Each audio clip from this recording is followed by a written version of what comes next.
Hi friends, இது வந்து புளி வந்து நல்லா கரைச்சி ஸ்கியூபாக போட்டு வச்சுருக்கேன். சரிங்களா ஃப்ரெண்ட்ஸ், இது வந்து கோகோனட்டு கோகோனட்டு நல்லா அரைச்சி அது ஸ்கியூப் பண்ணி வச்சுருக்கேன்.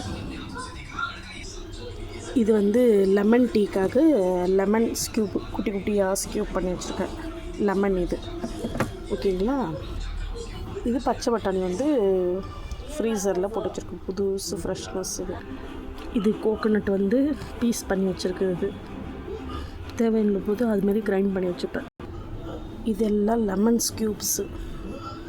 இப்போ மில்ட்டாக இருக்குது, போக போக ஸ்கியூப் ஆகிடும். அது லெமன் ஸ்கியூப் பார்த்திங்க இல்லையா.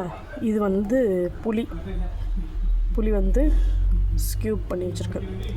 இது இன்னும் ஸ்கியூப் ஆகிடும். ஆல்ரெடி பண்ணது பாக்ஸில் போட்டு வச்சுருக்கேன். இது எக்ஸ்ட்ரா. இது ஜிஞ்சர் கார்லிக் பேஸ்ட். இது ஃபுல்லாக இது கார்லிக். இது அடிக்கடிக்கு சாம்பாருக்கு எடுப்போம், எதுக்கும் யூஸ் பண்ணோம், அடிக்கடிக்கு எடுப்போம், அதனால கார்லிக்கு. இது ஹோம்மேடு டொமேட்டோ கெச்சப். இதெல்லாம் ரம்ஜான் ஃப்ரீ ப்ரிப்ரேஷன் பண்ணி வச்சுருக்கேன். இன்னும் மசாலாலாம் அரைச்சி வச்சுருக்கேன், அதெல்லாம் காட்டணுன்னு ரொம்ப நேரம் ஆகும். அதனால தான் நம்ம வீட்லேயே சத்தி மிளகாத்தூள், கலந்த மிளகாத்தூள் எல்லாம் ஃப்ரீ ப்ரிப்ரேஷன் பண்ணி வச்சுப்போம்.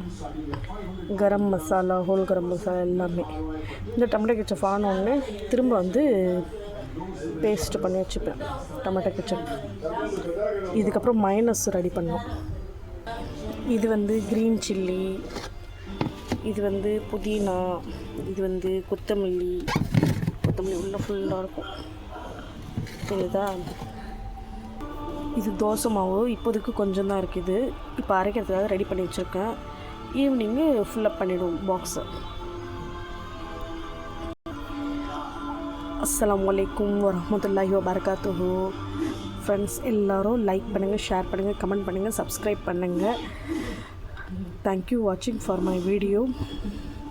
Thank you so much.